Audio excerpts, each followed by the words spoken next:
You guys are at Villa Grimguard. You are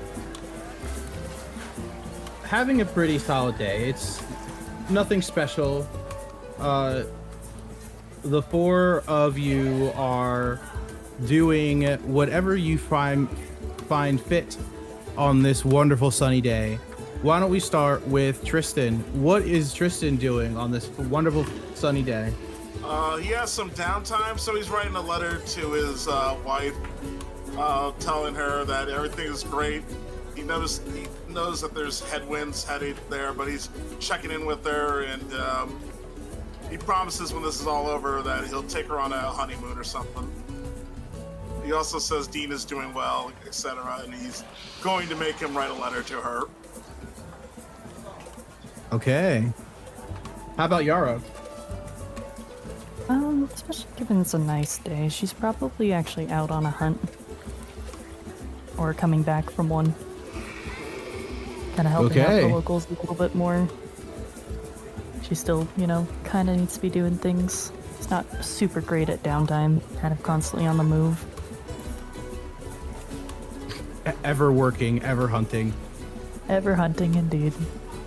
She's probably also, I think Megan would be with her. You guys are probably doing this for fun. Megan is very much hates being inside the deadly, stupid, black-ass, dumbass tower. And so she is very inclined to be doing whatever you're doing. She's hanging out, but she definitely can't go out anymore. So she's just hanging out with her friend. Thwamp, what about you?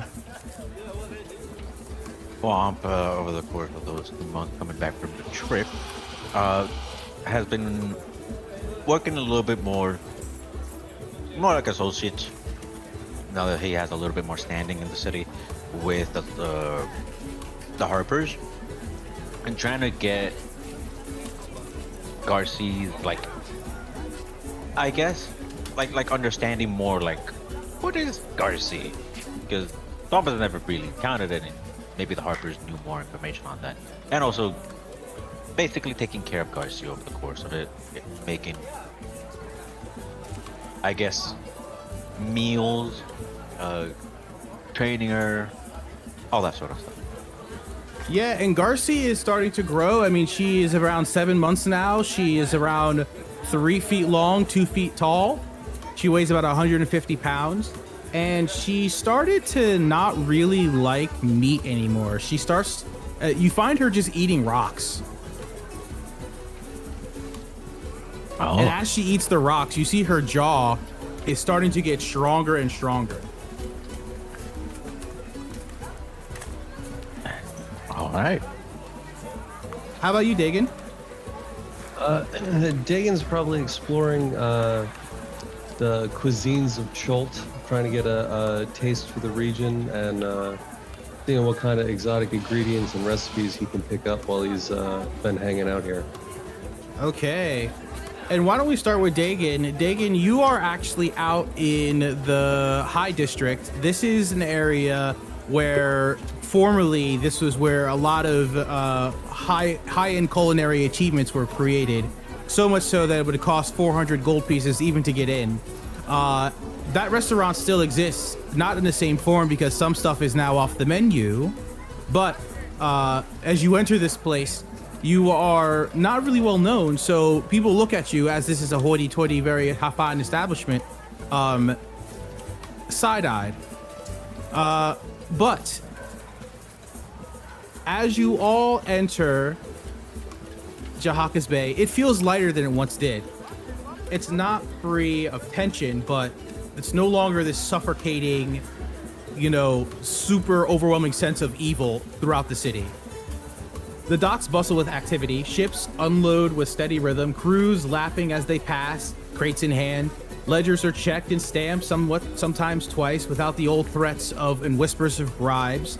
Guards stand at regular intervals, armors polished with the very familiar Order of the Gauntlet, specifically under the Order of the Sun and Order of the Wave. People speak calmly. The interventions are happened as needed, but for the most part, this looks like now what once was a place of debauchery, a place of abundance. Former pirates walk the streets. You guys would notice some of them who were in the party formerly, but instead of these weird overgarment, like super rough looking pirates, they're now what are now considered the new nobles. And so they're wearing like very formal attire, leather attire. They still have a little bit of an attitude to them, but things are not perfect. Life continues. Above the city, there's a new banner that catches the sun, bright eyes, colors, and the sea breeze. The law flies openly now in Jahaka Bay, no longer a threat. So, Diggan, you walk into this restaurant. People are, this afternoon, people are relatively well dressed, as are you. I mean, it's not like you're a schlep. And someone comes to you. Oh, hello. Welcome to the Golden Gauntlet. Greetings. I'm here looking for exotic cuisines. I've heard this is a place I might find some. Oh, yes. You've definitely come to the right place. You know the entry fee? Hopefully it's something affordable. Sir, do you want exquisity or do you want affordability? Fair. Do I have the money to pay for that? Do you have 300 gold pieces? Definitely not. Okay. So no, you do not, but do you know the fee? I do not know the fee, actually. It's starting at 100 gold pieces, you'll get one appetizer. And then at 300, you'll get a full course. The 100 is for our, let's just say, testers. And we'll give you one sample of one of our exotics.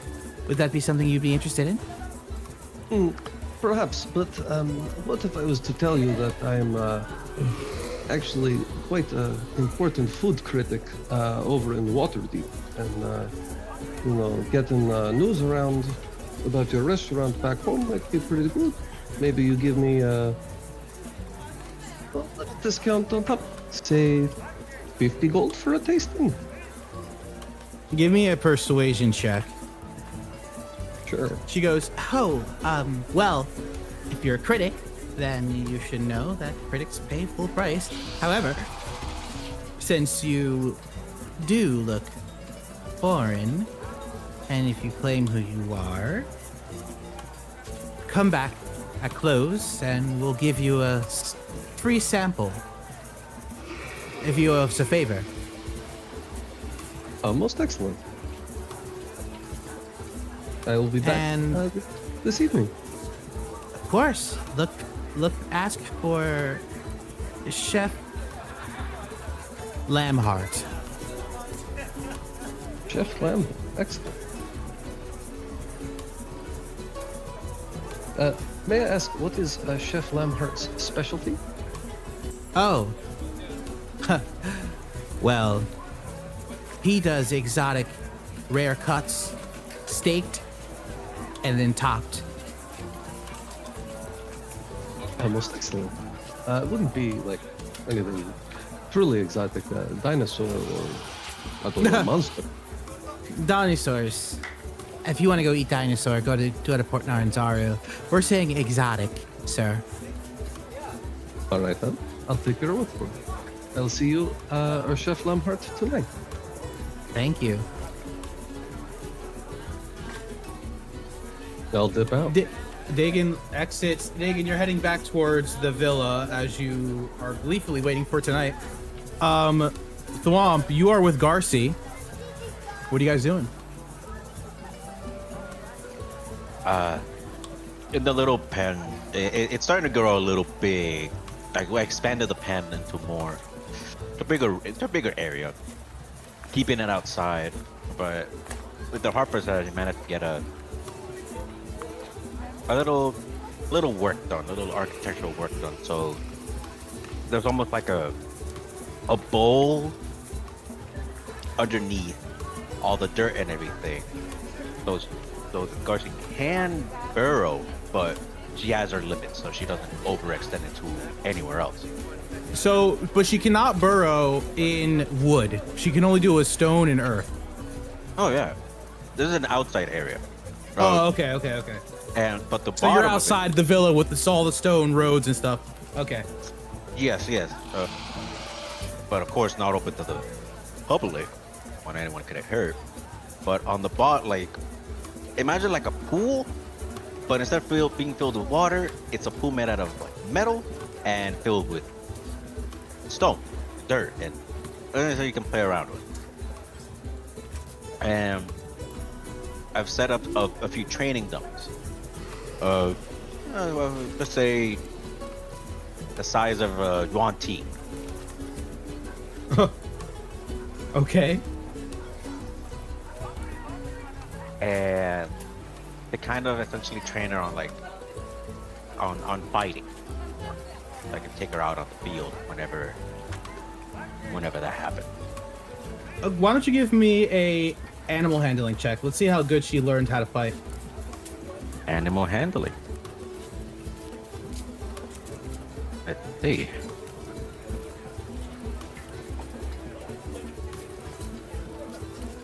Yeah, yo, you're training her really well, actually. And it's getting to the point now where it's like you've been training your Pokemon, and now they're starting to like anticipate your commands.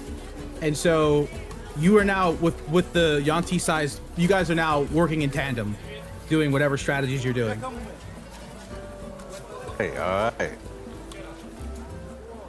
One of the commands that I give her is to burrow underneath so that the little training dummy kind of gets like stuck in the ground a little bit. To see how she does. And then come back.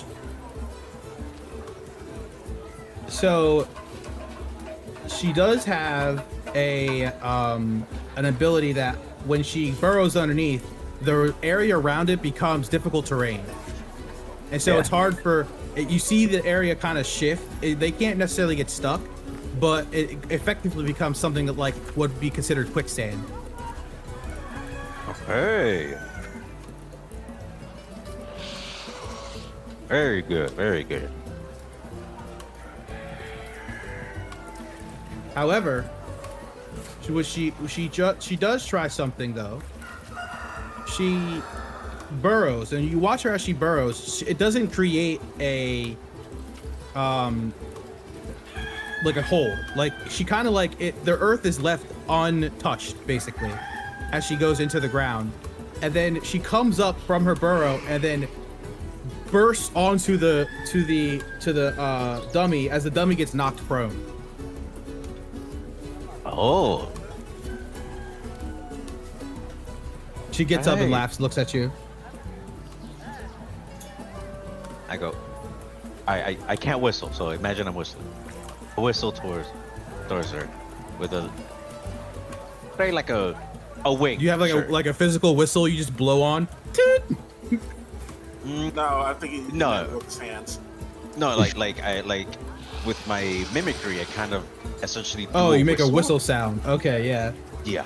Cool. But it's like it's one of those whistle sounds that like only dogs can hear. If you want to think about it that way, so it doesn't bother. That's what I was anybody. thinking. It's not too loud. Yeah, not too loud. And I have like a